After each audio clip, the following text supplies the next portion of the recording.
नमस्कार सभी भाइयों को। कैसे नमस्कार हो? जी। आज हम एक बहुत ही ऐसा टॉपिक लेके आए हैं जो बच्चों को, बुजुर्गों को और हमारे यंग जनरेशन को मतलब लेके हर इंसान को वो अफेक्ट करने वाला टॉपिक लेके आए हैं। वो है हमारा हीट वेव। जो आज की तारीख में जिन्हें कहीं हीट वेव, कहीं लू, मतलब गर्मी का जो तापमान बढ़ता जा रहा है, हमारा तापमान दिन पे दिन जो बढ़ता जा रहा है वो हमें कहीं ना कहीं अफेक्ट करता जा रहा है। और ऐसा कोई भी इंसान नहीं हो सकता, चाहे कोई बड़ा कंपनी का मालिक हो, चाहे कोई भी हो, या कोई छोटा तबका हो, या गांव में रहने वाला तबका हो, झुग्गी झोपड़ी में रहने वाला तबका हो, मीडियम क्लास हो, सब क्लास है। हर आदमी इस देश में नहीं, दुनिया के हर जगह इस हीट वेव से इफेक्ट हो रहा है। मतलब गर्मी के तापमान बढ़ने से इफेक्ट हो रहा है किसी ना किसी प्रकार से। ऐसा कोई भी नहीं बच पाएगा कि ये आदमी इफेक्ट नहीं हो पा रहा। तो बिल्कुल। अभिषेक, आप सही बोल रहे हैं कि हीट वेव से सभी लोग इम्पैक्ट हो रहे हैं। इवन इंसान ही नहीं, जीव जंतु भी सभी बिल्कुल इस चीज से मतलब आने वाले समय में परेशान है, क्योंकि टेम्परेचर डे बाय डे बढ़ रहा है। और ये मुझे नहीं लगता कि डाउन होगा क्या, और ये बढ़ता ही जाएगा।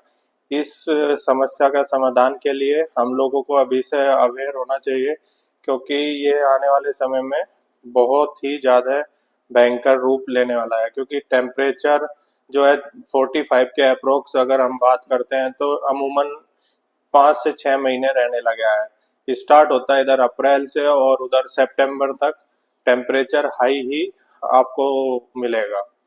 और मतलब इसके जितने भी कारण हमने देखे, आज हम तो आज ऊपर ऊपर से लेंगे, इनके कारणों पे तो एक एक वीडियो अलग अलग बन सकती है। इनके कुछ कारण है जैसे कि ग्लोबल वार्मिंग, और जंगल कट रहे हैं, डिफोरेस्टेशन, कंस्ट्रक्शन इतना हो रहा है, इंफ्रास्ट्रक्चर इंफ्रास्ट्रक्चर होना बहुत जरूरी है, पर इस कॉस्ट पे नहीं कि एक दिन जो इंसानों के लिए वो इंफ्रास्ट्रक्चर क्रिएट हो रहा है उनको इतना नुकसान हो जाए। बहुत ज्यादा पोल्यूशन, जो व्हीकल है हमारे, और उनसे हमारा इतना पोल्यूशन हो रहा है और हर तबके को उससे इफेक्ट पहुंच रहा है। ये हमारे जो हमने सोचे हैं कि मेन मेन कारण है। और उन कारणों के बारे में क्या लगता है आपको? नहीं, आपने दो दो तीन पॉइंट जो बताए हैं कि डिफोरेस्टेशन हो रहा है, फिर अपना व्हीकल्स, नंबर ऑफ व्हीकल्स बहुत ज्यादा आ रहे हैं, फिर घरों में नंबर ऑफ एसी हर घर में बढ़ता ही जा रहा है। कभी शहरों में देखने को मिलते थे एसी, और अभी गाँवों में भी पहुंच गए। डिफोरेस्टेशन का अभी अगर हम जहाँ पे हम बैठे हैं इस एरिया की बात करते हैं, तो पूरा ये एरिया खेती या ग्रीनरी होती थी, और मतलब गन्ना, धान, गेहूं ये सब होता था। तो कॉमर्शलाइजेशन इस तरीके से बढ़ता जा रहा है कि जिसका खामियाजा हमें टेम्परेचर के रूप में भुगतना ही पड़ेगा। जो कंक्रीट के जंगल खड़े हो रहे हैं, ये हर इंसान के लिए बहुत ही हार्मफुल होंगे। तो इस पे हमें सीरियसली सोचना चाहिए कि इसका क्या अल्टरनेट हो सकता है, कि जिससे हम अपने पर्यावरण को सुरक्षित कर सकें। इसके साथ साथ इससे पता है बते जो दो, मैं आज हम डिस्कस कर लेते हैं, दो ही दिक्कतें हैं। जो दो दिक्कतें तो बहुत बड़ी है कि एक तो क्या नाम है आपका, बीमारियां। बीमारियां, हीट स्ट्रोक। कोई दिन ऐसा नहीं है जहां बच्चे नहीं गिर रहे चक्कर खा के। बिल्कुल। बच्चे शाम को 7 बजे से पहले पार्क में नहीं जा सकते। दूसरी बात, जो बच्चों में बीमारियां, बीमारियां जैसे कि स्किन डिजीजेस, ये तो सब कहते हैं कि अगर तापमान जो है, एक एवरेज तापमान 50 डिग्री से ऊपर पहुंच गया एक जगह का, एक टाइम का, तो उस टाइम स्किन डिजीज होने लगेंगे, कैंसर तक, स्किन कैंसर तक उससे बनता है। क्योंकि ये बहुत बड़ा इफेक्ट कर रहा है बच्चों को, और बच्चों में, छोटे छोटे बच्चों में अलग अलग तरह की बीमारियां आ रही हैं। सहनशीलता नहीं है। एग्रीकल्चर जो हमारा खेती का प्रोडक्शन है, जिसकी तरफ शायद कम लोगों की अभी नजर है, कि उस पे भी एक इफेक्ट है इसका बहुत ज्यादा। बिल्कुल अभिषेक, आप बिल्कुल सही बोल रहे हो। जैसे आपने बोला कि स्किन डिसीज के अलावा भी यहाँ पे हमें बहुत सारी प्रॉब्लम्स फेस करनी होगी। जैसे वर्किंग इफिशियंसी, अगर हम बात करते हैं कि पहले वर्किंग आवर्स जो होते थे, जो गांव में हम लोग अगर गांव कल्चर के हाँ, देहात से जुड़े हुए हैं, हम सुबह 5 बजे से काम करना शुरू करते थे और 11 बजे तक काम करते थे। लेबर भी आराम से 11 बजे तक खेत में काम करती थी, और मतलब खुद भी हम लोग 11 के भी 12 बजे तक खेत में काम करते रहते थे। लेकिन अगर अगर हम अभी खेतों पे जाते हैं, देखते हैं, तो किसी की हिम्मत 10 बजे के बाद ये नहीं होती कि नहीं, बिल्कुल वो सही बात। फावड़ा चला ले या कोई काम कर ले, क्योंकि टेम्परेचर इतना हाई हो जा रहा है कि वहां पे काम करना बहुत ही टिपिकल हो जा रहा है। तो डिजीज के साथ साथ में हमारी वर्क एफिशिएंसी भी घटेगी। और फिर जैसे आपने एक और टॉपिक बहुत अच्छे से उठाया है कि भाई एग्रीकल्चर सीड्स, मतलब आने वाले समय में जो हमारे एग्रीकल्चर्स की मतलब खेती के लिए जो हम आजकल बीज इस्तेमाल कर रहे हैं, वो भी आने वाले टाइम में उनका भी प्रदर्शन, मतलब कि उनकी उपज जो है वो कम हो जाएगी, जिससे कि हमारी उत्पादन क्षमता, जो आज हम बीघे में 4 से 5 कुंटल गेहूं पैदावार ले रहे हैं, तो मुझे लगता है कि आने वाले समय में जो भी प्रोडक्शन कम हो जाएगा। क्योंकि जो ठंड की विंडो होती थी हमारी, नवंबर से शुरू होती थी और मार्च तक चलती थी। इस बार अगर हम बात करें तो हमारा टेम्परेचर फरवरी में ही ऐसा लग रहा था कि सीधा फरवरी के बाद अप्रैल आ गया। मई मार्च का तो हमें टेम्परेचर का पता ही नहीं लगा। तो जो टेम्परेचर है वो इतनी स्पीड से ऊपर जा रहा है, जिससे कि हमारी यील्ड के ऊपर बहुत ही जबरदस्त इम्पैक्ट आ रहा है। एग्रीकल्चर में अगर हमारी क्रॉप पैटर्न को देखें तो हमें, मतलब क्रॉप पैटर्न जो है अपना 2 से 3 क्रॉप हम आराम से लेते थे, 3 क्रॉप किसान आराम से लेता था। लेकिन अभी क्या हो रहा है कि 2 ही क्रॉप एक सीजन में, यानी कि 12 महीने में 2 ही क्रॉप हमारे किसान ले पा रहे हैं, जिससे कि प्रोडक्शन पे काफी इम्पैक्ट आएगा। और जो प्रोडक्शन कॉस्ट है वो काफी बढ़ रही है, क्योंकि डिजीज प्रेशर हाई होने के कारण पेस्टिसाइड्स का बहुत ज्यादा हमारे किसान भाइयों को इस्तेमाल करना पड़ रहा है।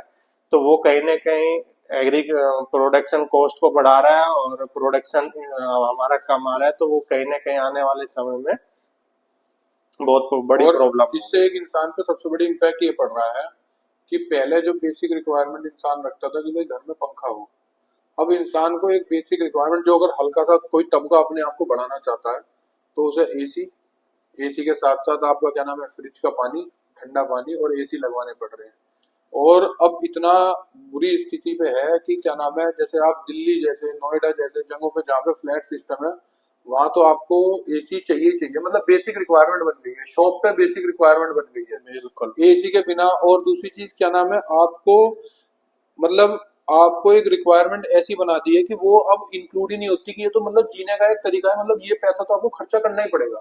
हाँ, नहीं, वो खर्चे के साथ साथ में हमारी जो दिनचर्या है, खर्चा तो बढ़ ही रहा है और दिनचर्या भी हमारी उसके कारण डिस्टर्ब हो जा रही है। तो अगर हम एसी में रहेंगे और बाहर जाके गर्मी में काम करेंगे, तो हम उस वर्क एफिशिएंसी के साथ में वो वर्क उतना नहीं कर नहीं, पाएंगे, काम नहीं, उतना नहीं कर पाएंगे, जिसके बहुत सारे असर आज की तारीख में देखने को मिल रहे हैं।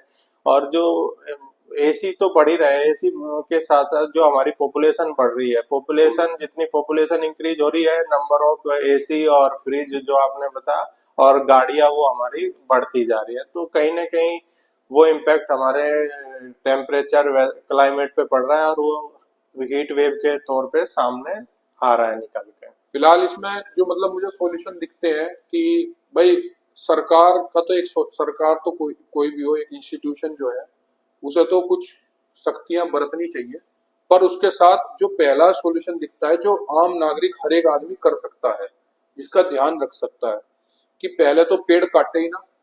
और पेड़ क्योंकि काटे ही ना, दूसरी बात अगर पेड़ काटा तो पेड़ बोए भी।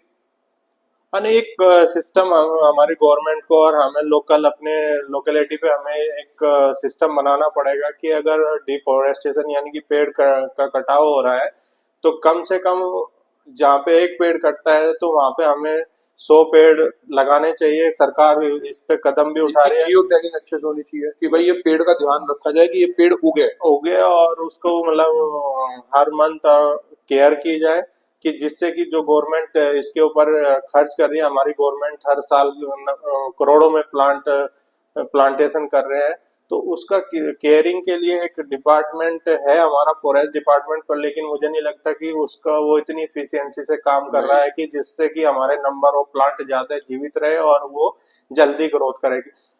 प्लांट कट रहे हैं, लेकिन जैसे आपने कहा कि प्लांट लग भी रहे हैं, लेकिन वो प्लांट अगले 20 से 25 साल में मैं समझता हूँ कि तैयार होंगे। जितना बड़ा आज पौधा कट रहा है, तो उतना उसके बराबर वो पौधा जो हम आज लगा रहे हैं वो अगले 20 से 25 सालों में तैयार होगा। तो गवर्नमेंट को और अपने जनता को इस बात का ध्यान रखना है कि अपने आसपास के पेड़ पौधों को केयर करें और उनका ध्यान रखना है कि एक कोई तोड़े फोड़े ना। एक जापान में नई टेक्नोलॉजी पे काम कर रहे हैं फॉरेस्ट पे, मियावाकी फॉरेस्ट।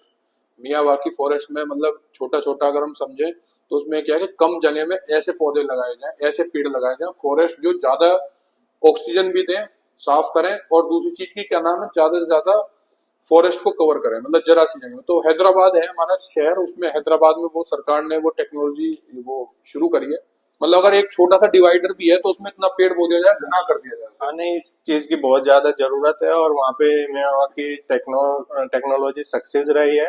और हमारे देश में तो बहुत जरूरी है कि क्योंकि पॉपुलेशन बहुत हो गए, व्हीकल्स बहुत हो गया और जंगल जो है हमारे पत्थरों के खड़े हो रहे हैं, तो ये हमें जल्द से जल्द सभी जगह अडॉप्ट कर लेनी चाहिए मेरे हिसाब से, क्योंकि इसका रिजल्ट वहाँ पे भी बेस्ट आया तो हमारे इंडिया में भी मैं समझता हूँ कि अच्छा ही रिजल्ट रहेगा। और आखिरी में मैं एक बहुत बेसिक सी, मुझे अभी ध्यान आया, वैसे मैं सोचा ही था मैंने, ये आइडिया हमने भी, कि जो हमारे बच्चों की परवरिश है, उस परवरिश में हमें ये बात डाल देनी चाहिए उनमें कि पेड़ ही जीवन है। और दूसरा, एक सब्जेक्ट बच्चों को बचपन में ट्रीज पे ही पोयम पढ़ाओ, सब चीज पढ़ाओ, जो जब वो बड़ा हो तो उसे उस चीज की वैल्यू पता हो। भाई जैसे मल्टीप्लिकेशन सिखा रहे हो, डिवीजन सिखा रहे हो, कुछ भी सिखा रहे हो, तो बच्चे को बचपन से एक छोटी सी एक इन्वायरमेंट की किताब उसके साथ साथ चलती रहनी चाहिए कि इसका ये फायदा है। हाँ नहीं, अगर बच्चे के अंदर जागरूक रहेगा तो वो कहीं ना कहीं वो अपने एक दिन बड़े पे भी सवाल करेगा, भाई मत काटो। मत काटो। और दूसरा क्या है कि अपने आसपास के पौधों में अगर वो केयरिंग करता है, लगाता है, हर साल 2 पौधे भी लगाएगा तो कहीं ना कहीं 2 पौधे साल में हमारे लिए काफी उपयोगी साबित होंगे। नहीं तो वे 2 पौधे भी अगर नहीं लगेंगे तो नहीं लगेंगे। तो जब मेरा यही है कि अगर हम लोग हर साल खुद भी 2 पौधे लगाए तो कहीं ना कहीं आने वाले समय में ये काफी हमारे लिए मददगार साबित होंगे। और इसके साथ ही भाई हम अभी और भी टॉपिक इसके अंदर लेके आएंगे आगे चल के वीडियोस पे। पर जो हीट वेव है वो टॉपिक ऐसा नहीं है कि हम छोड़ दें, कि हम जो ज्यादातर हमारे लोगों की आदत है कि इससे हमें क्या फर्क पड़ रहा है, वो जो टॉपिक से उससे दूसरे को फर्क पड़ रहा है। पर ये टॉपिक ऐसा है कि इससे आगे चल के डाउन द लाइन हर इंसान के हर तबके को फर्क पड़ेगा। हर इंसान में जब फर्क पड़ेगा तो इससे इसलिए पहले कि हम सब जागरूक बने, और जागरूक हम ही ना बने। एक टाइम हमें बचपन में किताब पढ़ाया जाता था वो चिपको मूवमेंट, जिसमें कि पेड़ से लोग चिपक गए थे कि पेड़ को कटने नहीं देंगे। करने ना दिया जाए। तो हम इसी से आशा करते हैं कि आपको हमारी वीडियो पसंद आई और आप इसे शेयर करें और साथ ही साथ जागरूक हों। और जागरूक पेड़ में होना, और क्योंकि पेड़ वाला काम ऐसा है वो हम भी कर सकते हैं, हम हर चीज सरकार पे नहीं डाल सकते। बिल्कुल, तो और करना पड़ेगा, ये हमारे लिए सभी के लिए जरूरी हो गया। क्योंकि जिस तरीके से डे बाय डे टेम्परेचर बढ़ रहा है तो हमें इसके लिए सीरियस होना पड़ेगा। अगर हमें अपनी आगे की जनरेशन को ठीक रखना है तो बिल्कुल हमें पोल्यूशन के लिए और अपने हीट वेव से बचाव के लिए ज्यादा से ज्यादा प्लांटेशन करनी होगी और उनकी केयर करनी होगी। यही हाँ आज का हमारा ये मैसेज है कि आप सभी ध्यान रखें अपने आसपास की ग्रीनरी के लिए और जुड़े फिर आप। मिलते हैं। आज हमारी वीडियो को आप जरूर शेयर करें, बच्चों को जरूर दिखाएं अपने। ठीक है जी, नमस्कार। ओके, नमस्कार जी।